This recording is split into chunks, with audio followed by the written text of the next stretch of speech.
savvy password generator. So, how do we? So when public comment, we do nothing. We just say. Somebody's back. Sorry.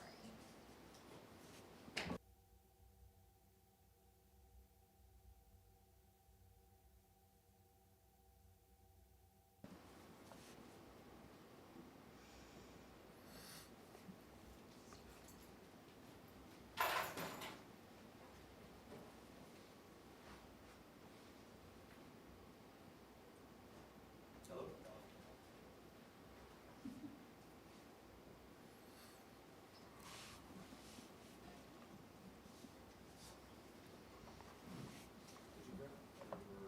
One-pagers for the tour. I'm not saying that.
Welcome to the City of Everett Planning Commission meeting for November 15th, 2022. York, please call the roll.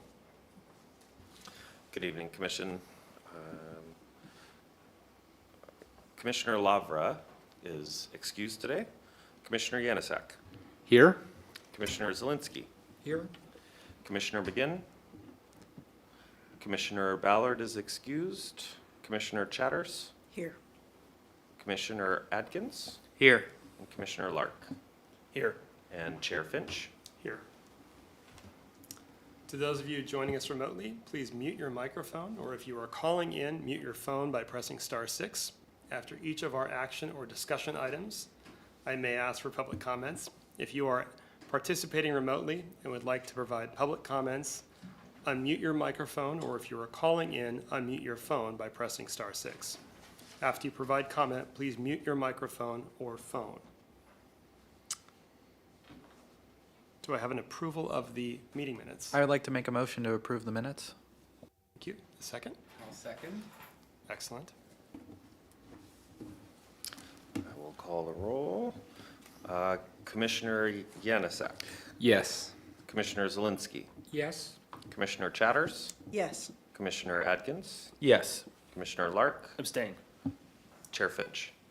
Yes. Thank you.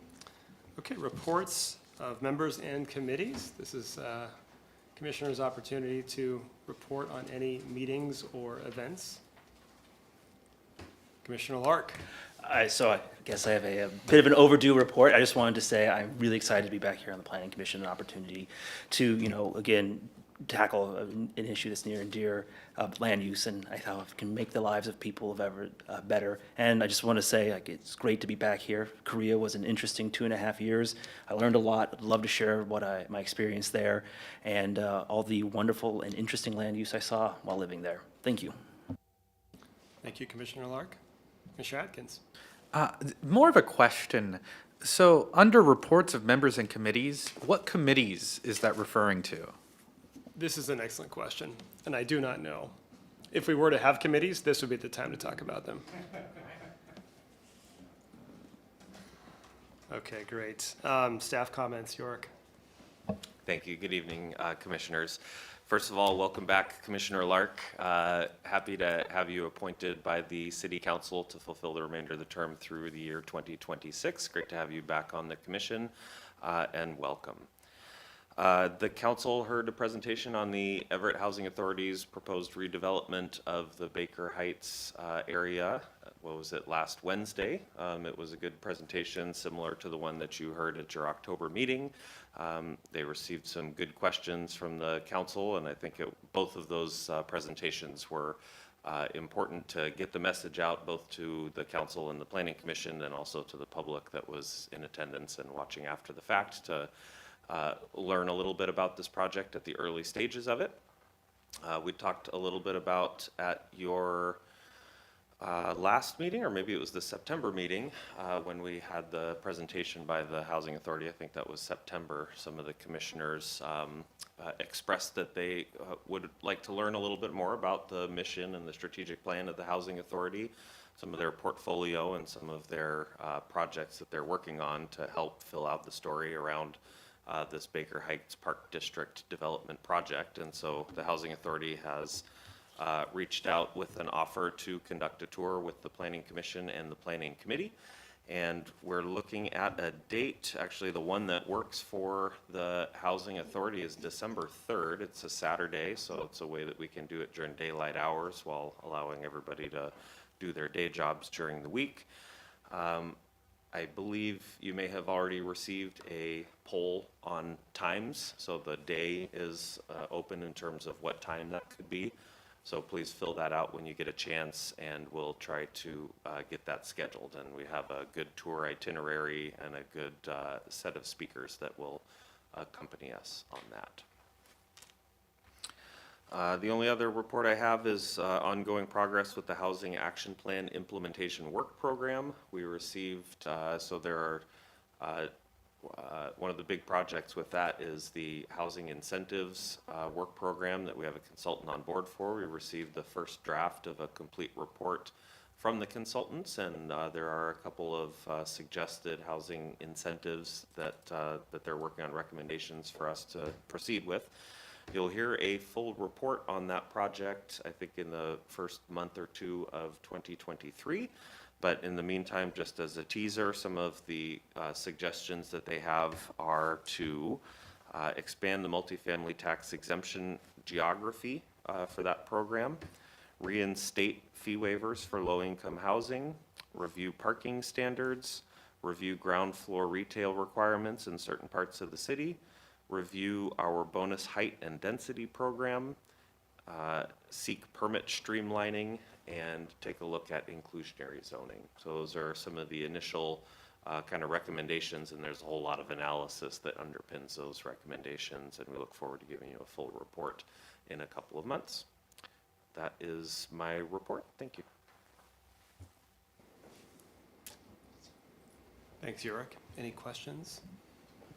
Just a quick question about the, the EHA tour. I did not receive that, that time poll, so maybe, I don't know if any other commissioners didn't Okay, receive it. maybe it hasn't gone out yet. Okay, all right. Jennifer was talking about it this morning. So look for it in your email boxes probably tomorrow then. Okay, thank you. Thank you for letting me know. Great, thank you. This is the time for open public comment for items not on the agenda. I don't see any public. Do we have any public who has called in? Yes, we do, Mr. Chair. Area code, or last four digits of your phone number, 0007. You could unmute yourself, give us your name and address for the record, and provide any comment if you wish. This is Go ahead, sir. Ismail Mohammed, address 3731 Colby Avenue. I have no comments. I've sent in my written comments for the commission. Thank you. Thank you. Thank you. We did receive those and passed them along to the commission. Received, thank you. Okay, great. Next up is a briefing on accessory dwelling units.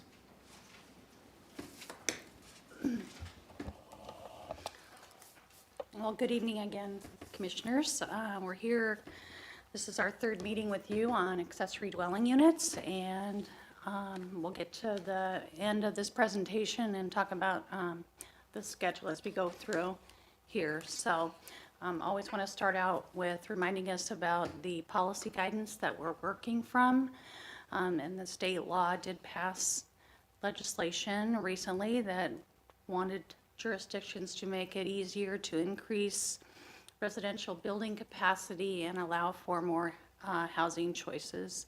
And they've listed a number of things that a jurisdiction could do to support that.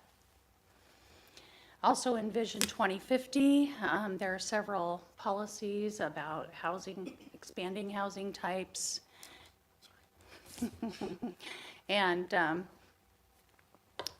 making it easier for the community to provide housing for its residents. Next slide.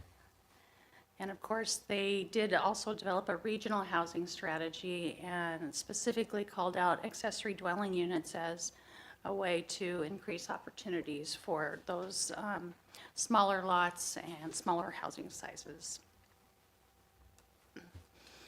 In our own comprehensive plan, we have very similar goals. These have been goals for a while. We'll be re-examining them during our comprehensive plan process, but really just trying to increase housing capacity, promote more choices, and we also consider this infill development and just alternatives for community members. Next slide.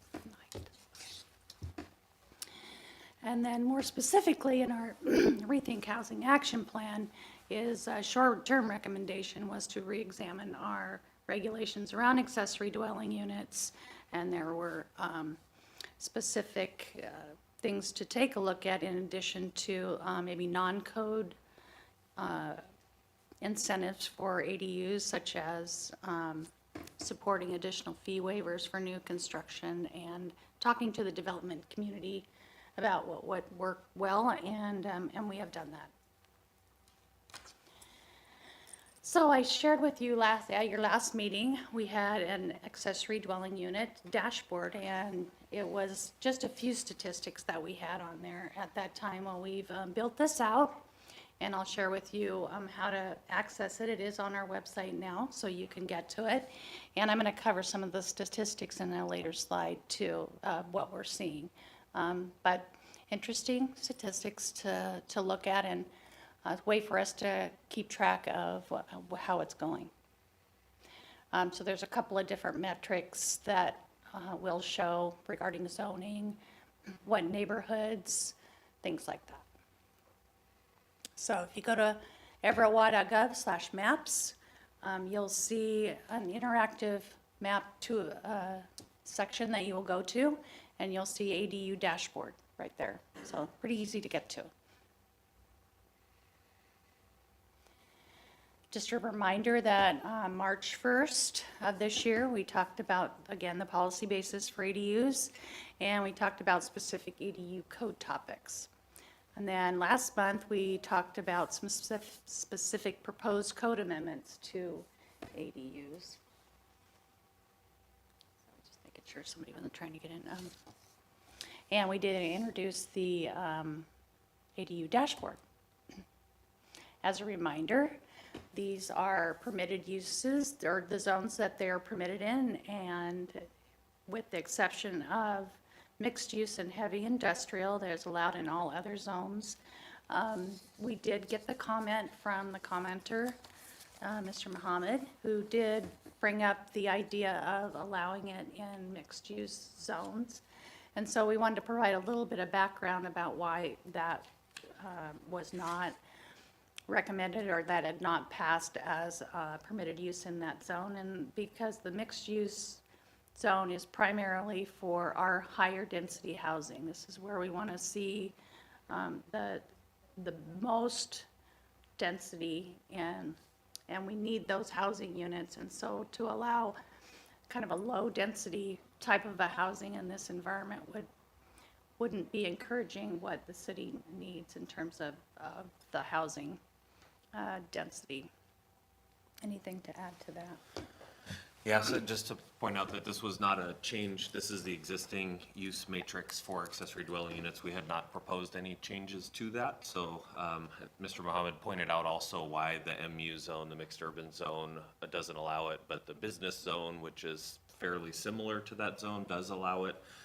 Couldn't necessarily answer that, but both of the zones have extremely limited opportunities for accessory dwelling units. In other words, there are very few properties that have like a house or a duplex or a triplex, which is generally where an accessory dwelling unit is appropriate.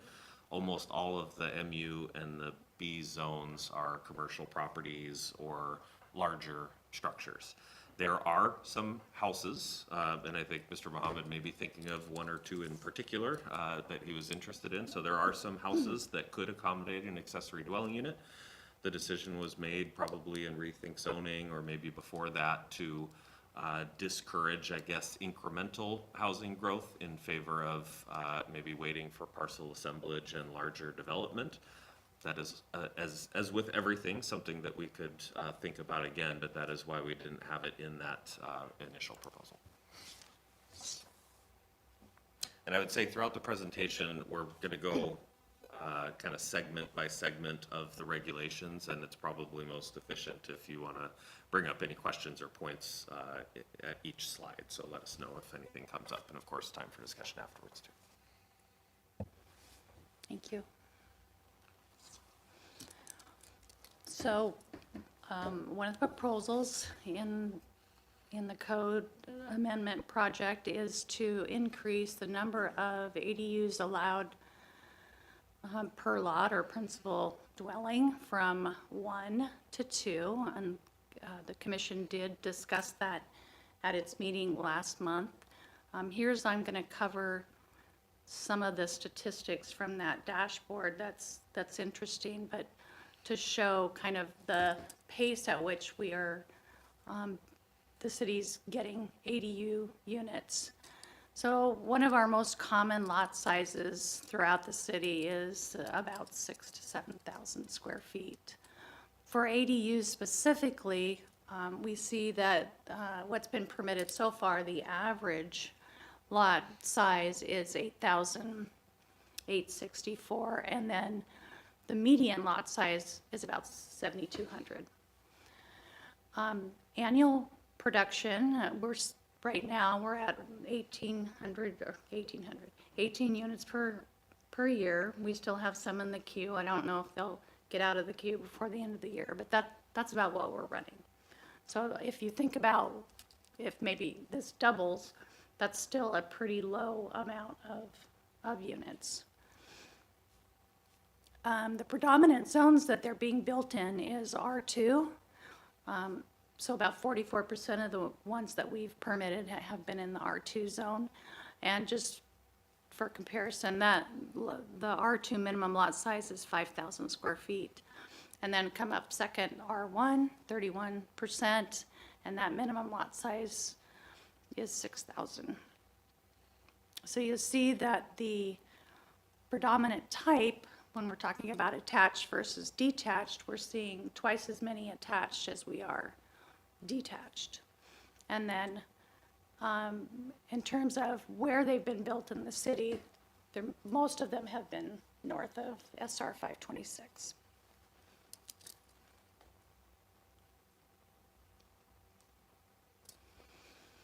So just again to cover what we've done with the unit size would be to, rather than go through a calculation, would be just to allow up to 1,000 square feet per unit. That could be, the proposal also says that it could be larger if it was within a principal dwelling unit and it was on one floor. And that's to avoid having to chop up a space if it happened to be more than 1,000 square feet. Just a logical way to approach the size there. And responding to the discussion at your last meeting, we dropped the needs to be in existence for 3 years, I think it was. So now it's just as long as it's a full floor. Thank you.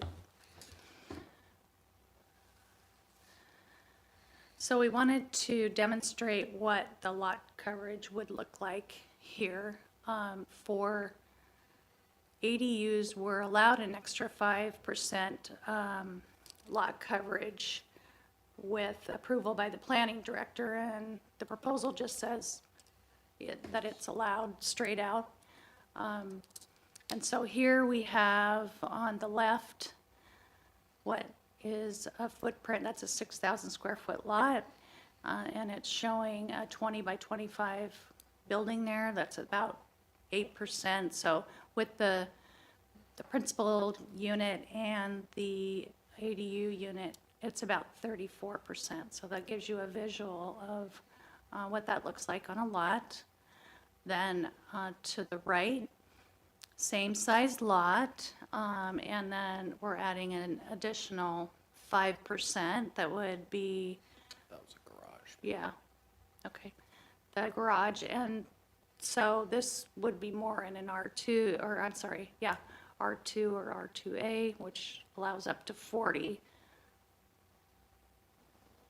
So that would exceed, 45 is the allowable, so that's still under the allowable. Did I catch everything on that? I think so, yeah, this is an actual lot with an actual house, although I placed the accessory buildings on it just to demonstrate what 34% and 43% might look like. With the actual house, that 10-foot on the top is a driveway, so, thought maybe you'd have a garage at the end and an ADU in the back, and that would get you to that 43%. And you can kind of see visually what that looks like.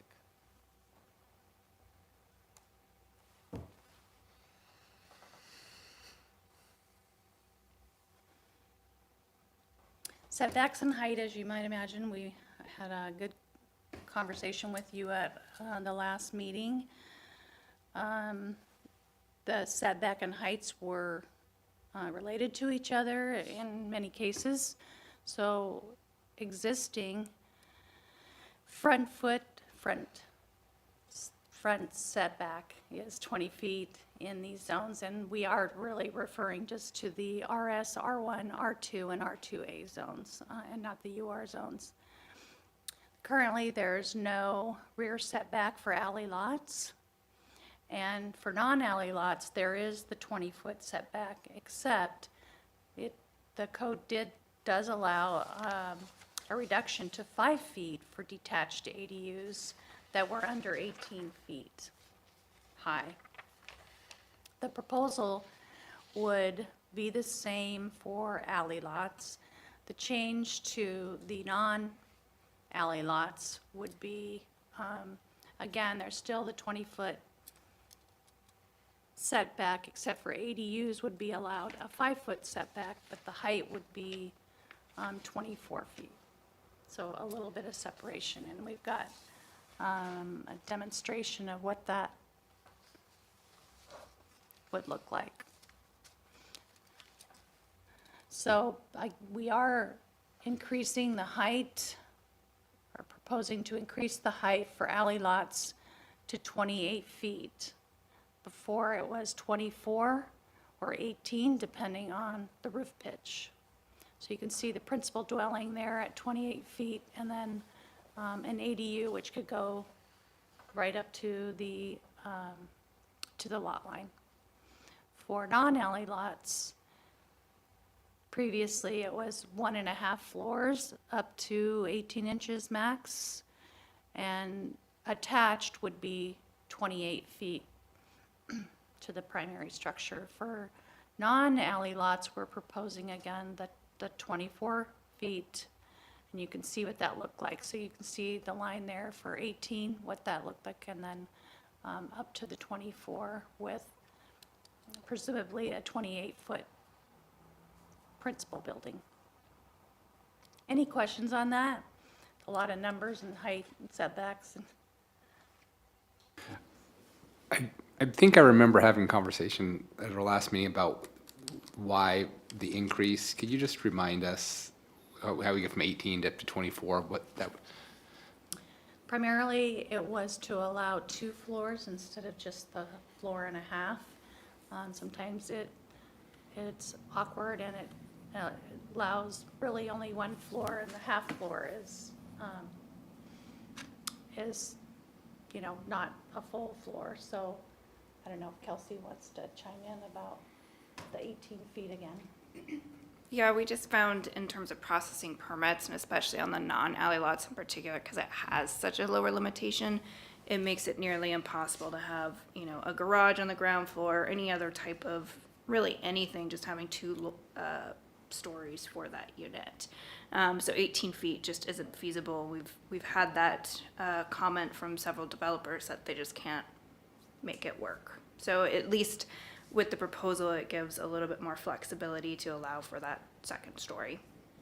So with this change, that would make it easier, for example, to someone put like a garage on one floor with an actual living space above Correct. kind of thing? Right, which right now under the current provisions and the proposed provisions is totally acceptable and doable in the alley access properties, but not on non-alley lots. Yeah, thanks.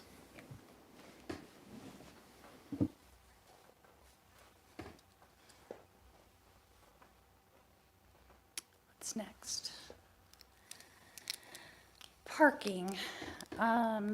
This is one of kind of the major issues around ADUs is being able to accommodate parking. So there is currently some conditions. If you meet all of these conditions, you can get the one space. You can be exempt from having to provide off-street parking for the unit. That is not to park, or not in a parking permit zone. Got to have frontage on a public street. There has to be at least 2 on-street parking spaces in front and within a quarter mile of a public transit stop. So for our proposal, we would retain the 1 off-street space per unit, and reduce parking with administrative approval when this condition was met, which was within a quarter mile of a major transit stop. So there is a difference between a transit stop and a major transit stop, and that has to do with the frequency of the route. Defined in state law, 5 hours of 15-minute service twice a day, I think it is.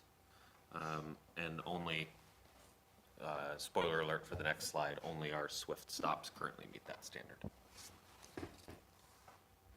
So we did receive a comment on this specifically from Mr. Muhammad.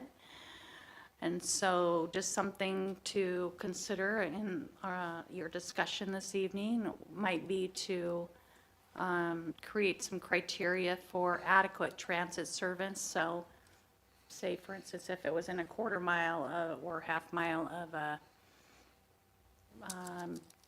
route that ran all day long and provided, you know, more service than just commute-only service, or distance to transit stop. So deciding when you pick a distance, then it's good to define if you're talking about how the crow flies or within walking distance. What is the red circle? Thank you. So, yeah, we just wanted to illustrate a couple different options. So since we mailed the packet out, we had our GIS analyst pull together this map and look at the actual transit service. I had in my mind that we had more stops in the city that met that major transit stop thresholds. I don't know if the state law changed or maybe my mind was off the whole time. But I thought at least like the 7 and the 29 were included, which would have covered a lot more of the city. Looking at this map at just the little circles, that is a pretty limited area that would qualify for the parking reduction and might represent actually a stiffer parking requirement than is currently on the books. You currently have to meet those 4 criteria, but the other 3 are fairly meetable. And so really it's just down to the quarter mile of any transit stop, which covers a lot of the city. So just wanted to throw out a couple of options. I think we're not quite done with that parking conversation, and so wanted to just have that conversation with you. So you see the quarter mile circles around the transit stations. The dashed line is a half mile, is what the red dashed line is. The little inset on the side is a 1/4 mile walking distance, which is probably more accurate to how you actually work with transit, but shrinks that circle even more. The next slide will talk about the potential of bringing in the availability of street parking on there, but for this, I would say that the options are that we can make that either the definition of what constitutes an appropriately well-served transit stop. So we can say maybe it just has a span of service all day and weekends, or 30-minute service, or whatever. And then we can also work with that distance. Maybe a 1/4 mile is pretty short. That's like a 3-minute walk or something. Half mile may be a little bit better. Maybe you want to mix that with the actual walking distance and a safe walking route or something. Question. Do we know how many people within a 1/4 mile walk actually use the transit? Certainly not off the top of my head, but there are studies of transit use out there, and it definitely does increase the closer that you get to a transit stop. I think that would be good information for the commission to have, specifically for Everett, not general information, because obviously walking to a bus stop in San Diego is going to be different than walking to a bus stop in Everett. But it would be good to understand if that was a meaningful metric, or if it should be adjusted in some way, broader or closer, based on, kind of what the current characteristics are. I guess the other question I had was, do we have a graphic showing the frequent major transit stops that are in the applicable zoning areas? So I see them dotted along Evergreen Way here. What I can't tell is if those are all in areas that are appropriately zoned for ADUs. Because most of the arterial frontage is mixed urban and business zone, a big chunk of the 1/4 mile circles is not going to be ADU land. So it does really get down to little slivers that would be able to take advantage of this. And just to wrap up on the previous point, I forgot I wanted to correct myself from a statistic that I gave last week. Always dangerous to put statistics out. I think I mentioned something about how many households in the Everett don't have cars right now, which is probably the most accurate thing that we're looking for parking demand. I can't remember what I said, but the real answer is 8%, according to the American Community Service Survey from the Census Bureau, and 25% only have one car, which is quite a bit larger than our one-bedroom count. So just to put those out there, and we're going to have a tough time really nailing down how many people within, just because census and those geographies are much bigger than one 1/4 mile circle. So it's going to be more generalized studies rather than actual data within Everett. But I did want to at least clear the record on that one statistic. I just have a quick question regarding transit, and for example, how does community transit or Everett Transit seek to establish the frequency of their routes? Part of my question, my thinking is like, if we put more people there, more people utilize it, they assess that, and then they increase their frequency. I mean, is it seeding would we create the conditions that get to the 15-minute marker, or are we just kind of, if we don't do it, we'll never get there? Yeah, I think that's a good point that the transit service is not static. Everett Transit is doing a public outreach process around their service change for 2023 right now, which includes a couple of new routes and a couple of expanded service. So it's conceivable that in a not too long, we'll have more dots that meet that frequent or major transit stop threshold.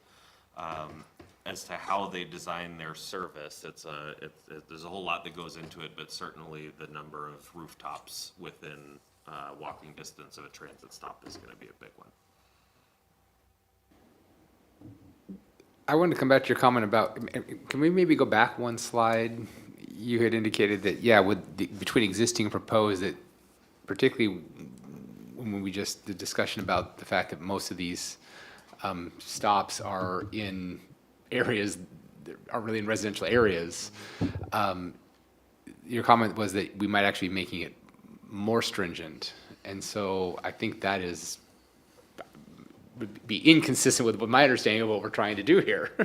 So I think that is something that we definitely need to look at some other options and have some more discussion about, because I think that would be going the wrong direction. Yes, it surprised me too, and I guess chalk one up for data. Always got to look at that before you, as you're measuring before you cut. So, yeah, I think I agree, and I think our policy guidance all points in the other direction, and so maybe this is a good time to have kind of a conversation about, and we don't have to get into the specifics, but generally, which lever might we want to pull? Distance, span and frequency of service, or bring in something else like, street parking availability. There's just a couple random neighborhood streets in the city, and we had talked about that at a previous meeting about whether having available street parking was something that could be measured. Almost all of the city technically has available street parking, so maybe that just means everybody gets it. But there's plenty of things that we can do to essentially try to estimate where it would be, where you could add an accessory dwelling unit without a parking spot and not cause trouble. However you define trouble. Question based on the applications received to date. How many of the applications have asked for a waiver of the off-street parking? Do we know? Kelsey, do you know? Good I know question. a couple. Because I guess where I'm going with this is, obviously, we have some very succinct and direct feedback on structure height as it relates to non-alley lots. We're responding to a expressed issue. If we're not having that issue currently, then it would seem that existing parking regulations are working. Could be. With regard to major transit stop, I want to make sure the public is aware that that is not an arbitrary term. That is a term that is defined by state law, and it does have several components. I just want to read them real quick because I want folks to be aware of how restrictive that term actually is. A major transit stop means that it must be a stop on a high-capacity transportation system funded or expanded under the provisions of chapter blah, blah, blah, RCW. You can look that up. Also, a commuter rail stop would qualify, a stop on a rail or fixed guideway system, including transitways, stops on bus rapid transit routes or routes that run on high occupancy vehicle lanes, or stops for a bus or other transit mode providing actual fixed route service at intervals of at least 15 minutes for at least 5 hours during the peak hours of operation on weekdays. So, when I'm looking at the issue of parking for ADUs, and I look at, this restrictive definition of what major transit stop means, in addition with this map that you've shown us, I just go back to the fact that there is no evidence that ADUs have ever been built in any metropolitan city in the country at a level that has impacted parking. There is just no evidence that it has ever been a problem parking-wise. And our regulations do not have to be considered static. They can be dynamic. We can remove a parking regulation today, and if we find that we have ADUs that are really just coming in excess and this is going to impact parking, we can choose to add a regulation at that point in time. We don't have to start out with a regulation that restricts parking if our goal is to increase the number of ADUs that are built, because there just is not evidence that it has been a problem here or elsewhere, frankly, in the country. So I would advocate for removing that altogether and revisiting it if we find that it is a problem. Thank you. Excuse me, I don't know if any of you had the chance to look up that AARP report that I referenced, because Portland and I can't remember the other city did do a parking study on ADUs, and I believe that the average number of cars per ADU was 0.9, which meant there was maybe an additional car on the street every 6 blocks. So it was really hard, as you mentioned, to find any statistical data on ADU parking. I guess I was just gonna maybe, similar to what Commissioner Finch just asked about, you know, how many people are asking for variances. I guess there's also potentially the number or the issue that people who aren't applying for ADUs because of this, so we would never really be able to capture that, I suppose. I don't know. But I do think that all of that would be interesting. Is there, and again, going back to the current, is there an ability to waive that if those things aren't met? Those are the only ways it can be met. All 4 of those things have to be present, so. Correct. So again, I could see that somebody may be thinking about an ADU, want to have an ADU, but they'll look at that and say, well, I don't have, you know, off-street parking and those things don't apply, so they don't even, you know, yeah, just throw that out there. You know, I kind of want to echo what Commissioner Yanasak said, and because a lot of people may be dissuaded, like, they don't know how to measure the frontage on their public street. They don't know how to measure, no, we can't, they don't know what the extent of the parking zone is. So, you know, I'm inclined to make sure that we're creating an ecosystem that creates a diversity of transit.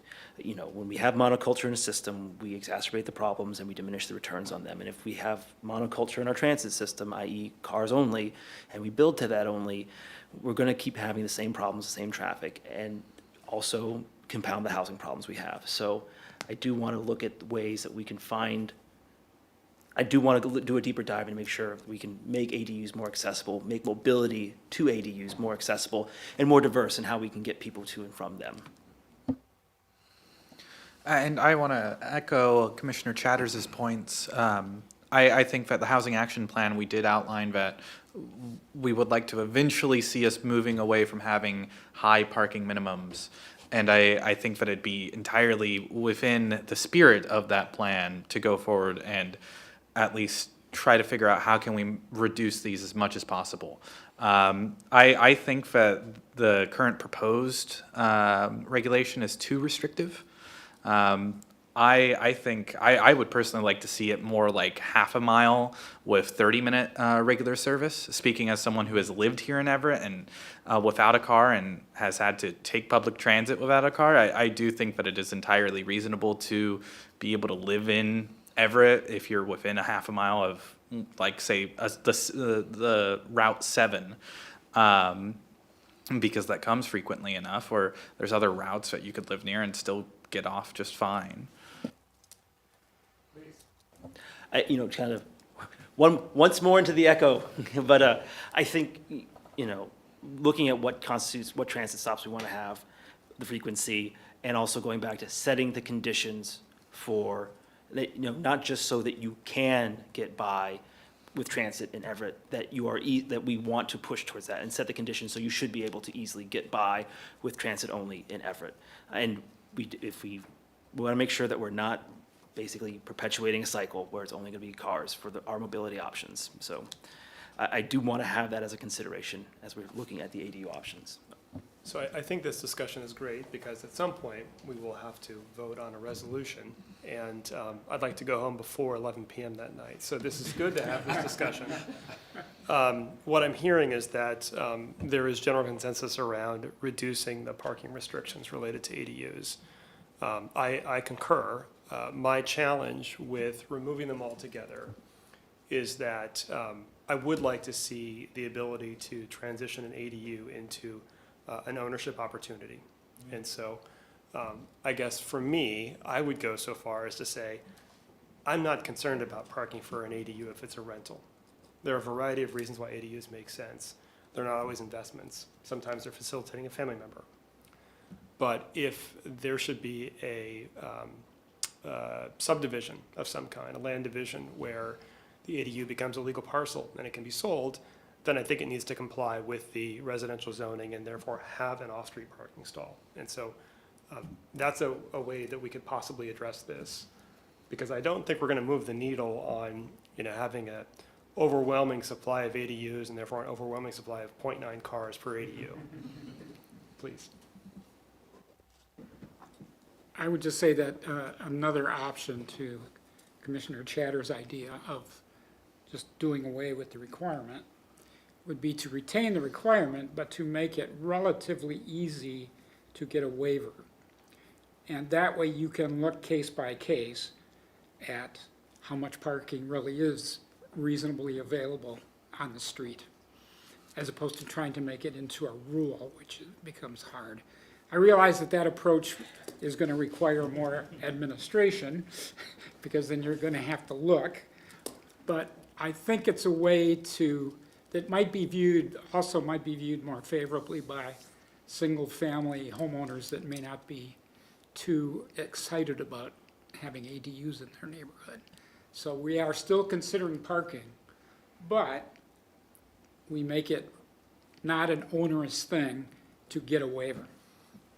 I think that's an excellent recommendation. And I'm sorry you just got kicked off of Kelsey's holiday card list. But I think that would be a very reasonable way of approaching it, despite the fact that it is a bit more administrative work. So any other comments on this particular topic? Just one more. I do applaud the comment by Commissioner Finch regarding transition to ownership. I think that is, for ADUs, I think that's a very important thing, especially for building wealth for families here in the city. I do want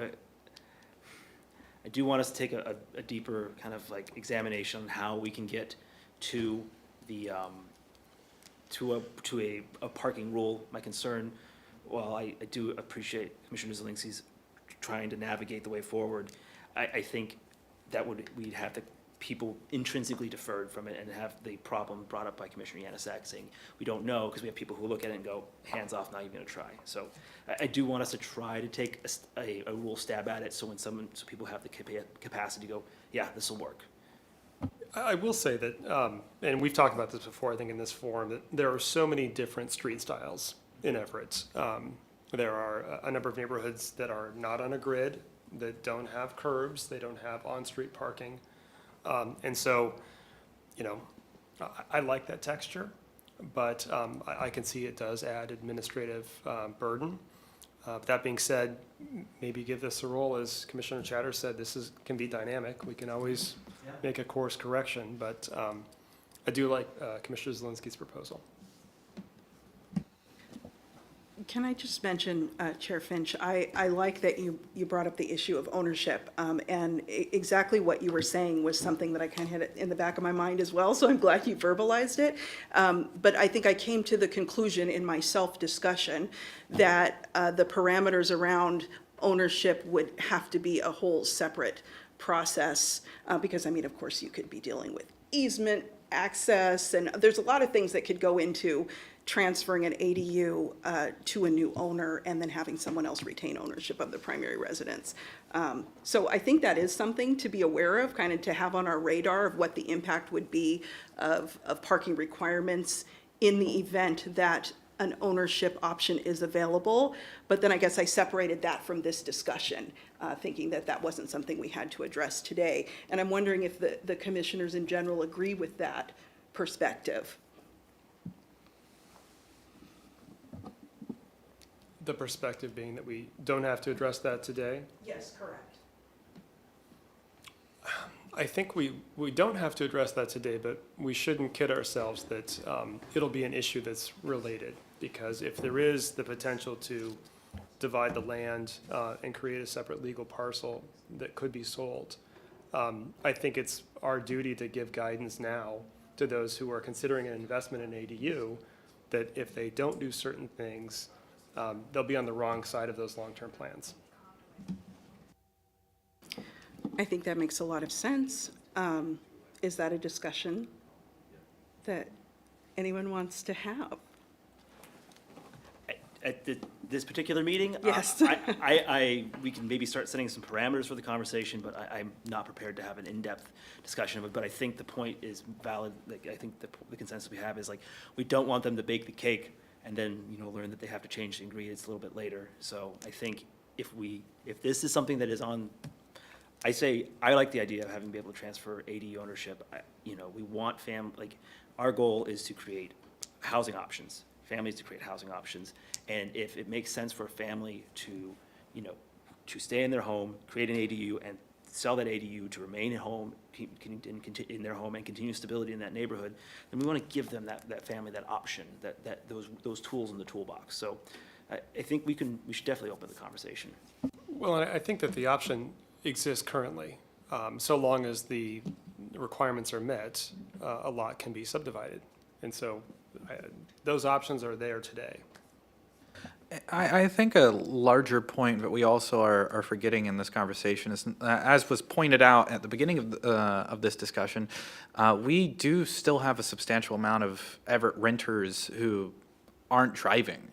They're biking, they're walking, taking public transit, and I just think it's really important that we are not prescribing those renters the idea that they have to have a car if they're so far away from a transit stop, or what we define as that. Because I think that a lot of these folks, they can make good decisions on their own, and if they go and find a ADU in, say, the View Ridge Madison neighborhood that has no parking and is a long distance away from a bus stop, then that person probably will look for housing elsewhere. And I think part of this is trying to make sure that we're giving people their own choice of finding a housing situation that fits their needs. Can I ask if Commissioner Finch mentioned there is, I mean, obviously there is an option to subdivide land, that exists. But in the context of what we're talking about, an ADU that could potentially be broken off for a separate parcel of ownership to be sold to another person, that's, I guess, I was thinking of that separately from just the regular old, we're going to subdivide a lot. Because we had talked about that. Are there any moves towards making ADUs able to be subdivided and sold as a separate parcel outside of what already exists just in general for subdividing a lot? Their existing code has a prohibition on segregating ownership of an ADU. We are proposing in this package to remove that prohibition. The mechanisms by which you would segregate ownership, I think a condo is probably an easy one. When it comes to fee simple short plat subdivision that would create two separate legal lots, that's what I was asking Kelsey about. I think I need to learn a little bit more about what the kind of what the boundaries of what you can do with that. Can you make that very, very small lot? Between state law, subdivisions are kind of a special thing, and city code, I'm not quite sure on that. Condo, I think that's pretty easy. You could definitely condo off regardless of the shape and size and everything, but fee simple subdivision might have some special characteristics. So, I'm sorry. So could we potentially have parking regulations that are in place in the event that that is possible, to segregate that ADU and sell it as a separate parcel, but not a general parking regulation for all ADUs, but a specific regulation in place in the event that someone would like to segregate that and try to sell it as a separate parcel? Can we think about maybe having two different sets of guidance for parking? Don't we already? I mean, wouldn't the standard for an ADU, if we said you don't need a parking requirement for an ADU, but if I want to convert it to something else, I have to meet those standards. And if those standards require parking, then I don't have it, then I can't, that's not going to be an option, which to me seems, I mean, consistent. I mean, if you can't meet the standard, you can't meet it, and you weren't going to meet it beforehand. So I guess in some ways I'm thinking some of this discussion we may be talking about something, we may be talking about a solution to a problem that doesn't really exist, and so, or that couldn't maybe even really exist. Yes, it's definitely true that any change of use would require that the parking standard be met for the new use. I definitely want to do some more research around the ownership segregation bit, because that comment right there popped into my mind. What makes it an accessory if it's a single structure on its own lot?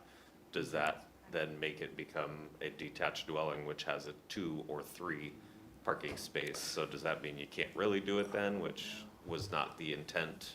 Yeah, it sounds like a 2023 topic. But even in that situation, that wouldn't impact the fact that since you don't have to have mutual ownership requirements, there could still be some other, options there. So I don't think, that to me does not seem inconsistent with the goals of ADUs and the purposes, because an ADU is not the solution to our lack of housing, problems. It is a very small piece in very unique situations. If we're looking to ADUs to be that, then we've got bigger issues. So it's more I think about it here. I think it's great discussion, great topics, but I'm coming back to, I think that we don't necessarily need to worry about parking requirements for the very limited and relatively small number of ADUs that are going to be able to take advantage of this. And I think if there's street parking, we paid for the pavement already. It's an underutilized resource. So street parking, I think, would be, I don't see why it's not really an equal substitute for off-street parking. I would say, well put, I like that. Yes, we make sure that we maximize the resources that we've already invested in. Secondly, just out of point of curiosity, we talked about condomization, but would that also encompass the same sort of like ownership or owner model that we see with land trusts, i.e. like they own the particular structure but pay a land fee to the owner? Would that be authorized in there? Just out of curiosity, this is a point for later clarification. That's a 2026 discussion. I also, just to put out there a crazy idea of it, talking about parking, and with us talking specifically about parking within a certain distance from a major transit stop, why would, maybe we should have a conversation later on about why these residential neighborhoods, if they're near a major transit stop, why should we be requiring them to have parking? Yeah, that's a fine conversation to have when staff has time to populate a deck on it. I will say that when we do have that conversation well in advance, we should probably also have data to support a number of different talking points, because I think that it's easy to talk about philosophies, but it's also important to understand kind of what human behavior actually is. And so marrying those two is kind of our job, hopefully. But I think we do need some informed discussion on those topics that will take some time for them to generate. Good call.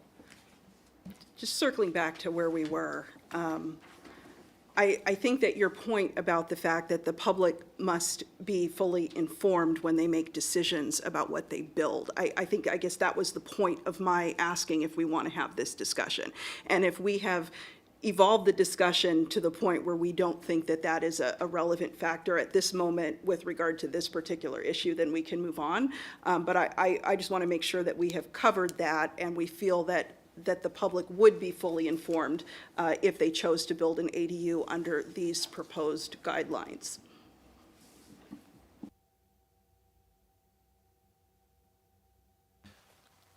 If I understand the question, we would certainly develop all the guidelines and the handouts and everything to make it clear what the rules are, but we definitely want to make the rules as understandable as possible without those guidelines, but I may not be capturing the whole gist of. I think you mostly did, really meaning that if somebody is building an ADU with the intention that they want to segregate that down the line and sell it as a separate parcel, that they understand that if, for example, we eliminate the requirements for parking because we don't have data that says we need it at this point, that does not mean that they automatically can convert that ADU to a segregated parcel, resell it, and there are no parking requirements that exist for it. So I guess I'm just wanting to make sure that we don't mislead and we're clear, but that we also don't continue a regulation that maybe does not need to be there. Okay, I think I get it. Yes, we are gonna learn more about the ownership segregation. This was a suggestion that came to us that sounded very reasonable. There's a lot of details in there. The good thing is that there is a piece of code that currently says no ownership segregation. It seems like it's an easy call to drop that piece of code. you may still not be able to get to ownership segregation, but at least this is not the roadblock that's in the way, and we will learn more about what the paths are. I wouldn't have thought that a parking spot was a requirement for a short plat or a subdivision or a condo or anything. It may be one of the things that we look to in our determination of whether the adequate provisions for health, safety, welfare, and circulation are provided for. But those are all things that we'll learn more about to bring back to you. I think it's a good point that if we're going around saying that now you can segregate ownership, we better be sure we understand the specific route that that would take. And then I thank you. Wonderful discussion on the parking. I think we've got a couple of things to review. I think we've got a general feel for the direction that you're going, and I think we're on the same page at the staff level. As I said before, we have more work to do on parking in general. You heard in my staff comments that one of the preliminary recommendations from our housing incentives consultants was to look at parking regulations. That was an action in the housing action plan. We have done a lot of work around that in Rethink Housing, but there was financial feasibility information that shows that parking by itself will sink a project, and so that's what their consultants were responding to there. That's for larger structures. That doesn't mean that the need for transportation goes away just because it's expensive to build structured parking or space consumptive. But at the same time, it seems like on the whole spectrum of buildings and uses and residential and commercial and everything, accessory dwelling units might be the one that we want to be the most flexible on, because it is supposed to be that kind of gentle and not very widespread and not very impactful and small scale and everything. So I think there's broad consensus that we want to be very flexible with respect to parking for accessory dwelling units. Yep. Hence the accessory. Yep. Yep. Great. Great. So we'll circle around and we'll get you something for your next meeting that hopefully is pretty close to a workable regulation on that.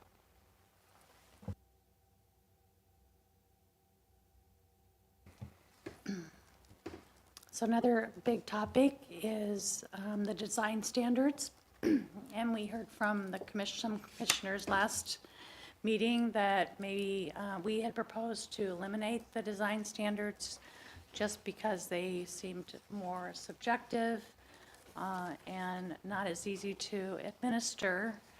And so wanted to bring that subject back up to see how the commission was thinking about the design standards moving forward. So right now we have something about appearance and character, which again are subjective terms. We require that an ADU can't have a street side entrance, and you can see that sometimes that's not a bad thing, that it works. Matching siding, roofing, windows, roof pitch of the principal dwelling may not really achieve what you think it's meant to achieve. And then removing that requirement for the design manual in our development regulations, and maybe we'll get to a point at some point we can do that, but at this point it doesn't seem reasonable for us to accomplish. So any thoughts about the design standards? Are we considering design standards, this discussion synonymous with quality? In the context that you had your discussion last week or Okay. last month, yes, that was Okay. what we So with regard to design standards, they are definitely subjective. The matching of different parts of them could be problematic if the age of the primary dwelling is this, and then someone wants to build something that is really ultra contemporary. And I think that should be the choice of the owner, what they aesthetically think is pleasing. So design standards in general, I don't agree with.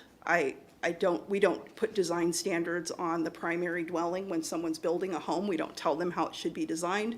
I don't think we should be telling people how to design their ADU. Commissioner McGinn had some good comments, and I agreed with some of what she was saying with regard to quality, but I was seeing that as a different issue than design standards. And I was thinking more in terms of, York, I mentioned to you briefly, the fact that every parcel has a quality assigned to it by the valuation model, by the assessor. So we don't necessarily know what the quality is if we haven't seen those records on our individual parcels, but there is a quality already assigned to the building. And if there were concerns about whether or not someone would build something that's out of line with what the quality is of the buildings generally in their neighborhood, that could be maybe something we could think about aligning with the quality that already exists, that determination on the parcel that we're talking about. But in reality, those usually organically group themselves together. If you have, structures that are good quality, they tend to be grouped together geographically, and that's not something that they're made to do. That's just kind of organically how they're built. So I was thinking of quality as being different from design standards, more in terms of consistency, which I think is something that Commissioner Zielinski was really discussing the last time we had this conversation, a consistent quality rather than identifying specific design standards that we approve or disapprove based on our own aesthetic preferences.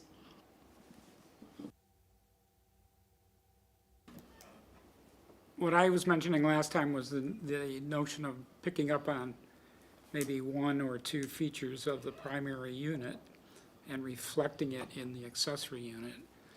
And I think the goal of that kind of a requirement, which you see in a lot of different codes on accessory units, is really, it's not to impose an idea of quality, but merely to establish the accessory nature of the accessory unit so that it looks like it's an accessory to the principal unit. It's hard to use design standards to get quality. That's been attempted in many places, and it's only had very limited success, if any. But in terms of trying to establish the accessory nature of the accessory unit, if it's a detached unit, then I think it makes some sense to have some minimal requirement for some feature of the main building, the main house, to be reflected. And it can be, there's a variety of things you can look at. You can look at roofing material, you can look at siding material, you can look at color, a number of things that just help establish the accessory nature of the accessory unit.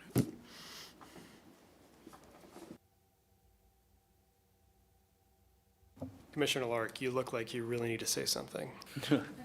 Well, I mean, I think if I'm tracking on staff saying that, doesn't make sense, at least for an administrative end, to put the design standards in there. And I think, with the size restrictions we have on ADUs, that'll meet the intent of of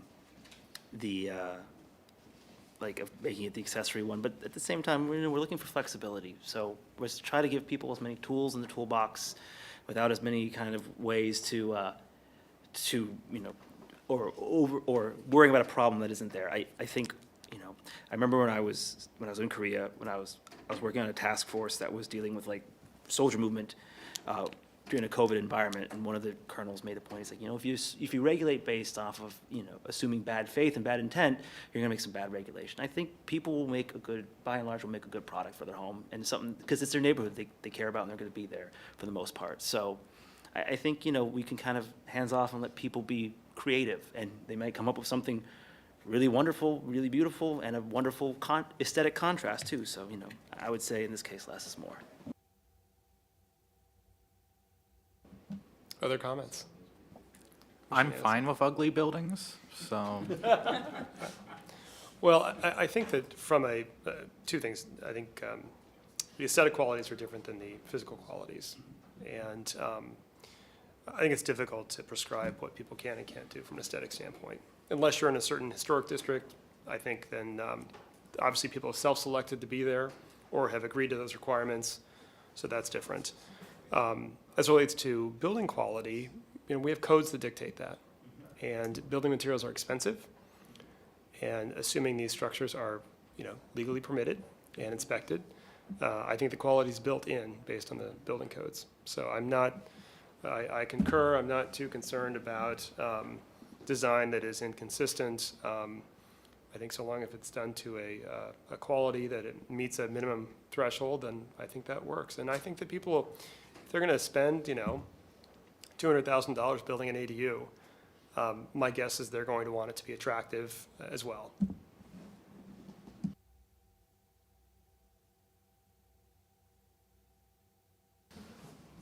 So I think and I don't want to speak for my fellow commissioners, but I think where we've landed is that we are okay with reducing or eliminating the design standards as relates to ADUs.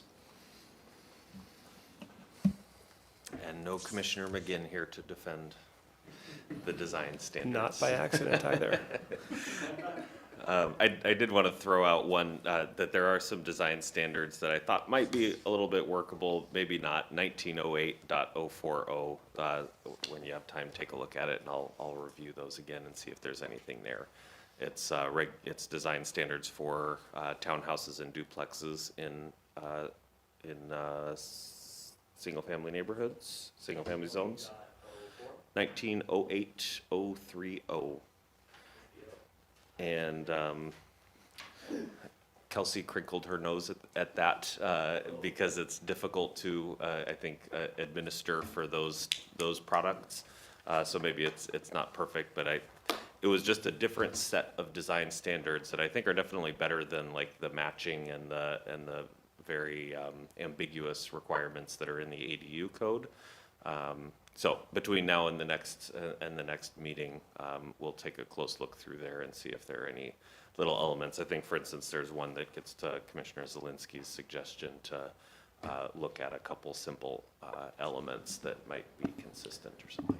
And I haven't reviewed that section of the code, but I think that as it relates to certain orientation components of a building, one might consider implementing something like that. So for example, if there's a non-alley lot and everyone is okay with a 5-foot setback, I think that it would be preferable and neighborly not to have the front entrance of the ADU within that 5-foot setback. Right. Okay, so we'll take a look and we'll see if there's anything to bring forward there. Maybe we'll add that to the discussion next month. Well, we are at the end of regulations. So is there any other comments or feedback or questions that you have? I kind of wanted to pick some brains regarding the 5-foot setback for non-alley lots, and kind of just like ask a couple broader questions. I think why, I think we can make, like, one of the goals we want to do is try to find flexibility. And so I think that pulls away from it, and I don't see any really particularly like materially compelling reasons for that. And I think a lot of the things that maybe might be points of concern that we can examine and find tools, like either find like neighbors can find tools to mitigate it. So I don't see, like, are there any material detriments to removing that 5-foot setback? And that's the rear. That's the rear setback, The rear yeah. kind of leftover setback. Again, I'm thinking just about flexibility And the for sides. trying to find where this would fit on a lot. Do you mean increasing or decreasing to like a 0-foot? I'm thinking decreasing to a 0 setback. I know at least from the building code perspective, it changes the construction of the structure. So once you start constructing within 5 feet, even on properties that would allow a 0-foot setback or less than 5 feet, they have to change the fire rating of that structure. So it can be more costly actually for people to do that. So that at least off the top of my head is one of the major things I could think of there.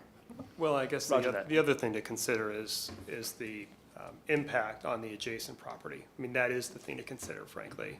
And so if we're talking about increasing the height of the structure to the eave to 24 feet, correct? That'd be the top of the structure. Top of the structure, 24 feet, okay. non-alley lots. No, and I may have been seeing the wrong area of the code here when I was looking, but I thought that when I reviewed, We were there last month, I think, yes, okay. that we had the eve height, but So I I think was based looking on at- our discussion. I was looking at 19.22.020. There's a graphic there that shows, and I think even in the slide presentation today, if we can go back to that slide, that would be helpful. This one? Yes. So when it talks about the roof pitch, what does that matter then, if it's the total structure height? Oh, that's existing language does have the differentiation based on the I see. roof pitch. Our proposal is just to go to a flat Great. top of the roof, and that would include flat roofs and shed roofs and Okay. pitched roofs. Great. So I think really getting too close to the property line is the impact on one's neighbor. And then if that neighbor wants to put one also right there, then you've really got an interesting condition, right? If the neighbor doesn't want to look at what's happening in the ADU next door that is 24 feet tall, they can build, what, a 6-foot fence without a permit and an 8-foot fence with approval, is that right? Something like that? You can do up to 7 actually now, 7. without a permit, Okay. even better. So we still got a lot of second-story coverage that isn't being accounted for. So I think that the idea was to create suitable environments for development for both parcels, not just for the first one that got there. Roger that. Is there any way to make sure that, to mitigate, like, to amend or have any sort of set rules that would allow it closer to the, but again, you say there's the fire codes as well.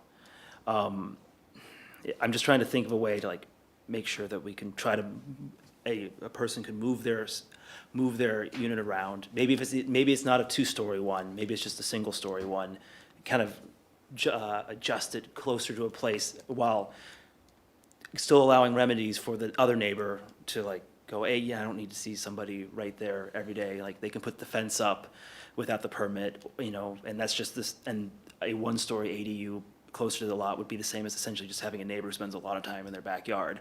And so, if there's tools for existing remedies, what can we do to kind of find the flexibility? My perspective, 5 feet's pretty close. 5 feet's close, and if you wanted to go so far to say if there's an adjacent lot that is in a critical area and cannot be built upon, then, 0 setback, sure. But otherwise, I think 5 feet's pretty darn close. We've never really had any concern about the 5 feet ever listed, and at least on non-alley properties for whether it's an accessory building, like a garage or a shed, or in this case, a potential accessory dwelling unit. No one's had any complaints. Most of them would want to place it at that 5-foot marker anyway, just to give themselves some buffer. I would worry about placing it closer, even beyond just the construction repercussions. Again, just neighborly items and things that we deal with on a fairly frequent basis for existing non-conforming buildings that are closer than that 5 feet, and neighborly disputes that we don't always have a whole lot of say in, but also get roped into a lot too. So anything where we can create that separation, I think most people already would anyway. And really, one of the main reasons why on those alley lots, they're allowed to go up to that alley is just given the right-of-way that's between, yes. So that's just, at least at this point, the feedback that I would say is we haven't had anyone voice concerns of that 5-foot requirement. Roger that. I really appreciate kind of us teasing that idea out, so thank you, everybody. Just looking at our setbacks, and so the setbacks disappear at the business and the mixed urban zone and above that. So that's where you can have the 0 lot line, and probably makes sense with a totally different construction style. With a 0 lot line, one thing that always concerns me is maintenance. And if you have to go on to your neighbor's property in order to do maintenance, that can become a huge, huge problem. So that's just what always comes to mind. Because there are places where you can build that close, and it almost becomes a shared wall situation. But then maintenance does become a problem. Okay, great. Thank you for the discussion. I think we're getting so close to a resolution, I can tell. Do we have any members of the public that wish to comment on this particular topic? There are no members of the public in the meeting. Okay, great. I would like to acknowledge Mr. Mohammed's written comments that I think we all received, so thank you for that, Mr. Mohammed. We'll get you a copy. Yep. Okay, great. Well, our next meeting is on December 6th, so we are a bit out of cycle for the December meeting. And I think we're adjourned. Thank you. Thank you all. Thanks.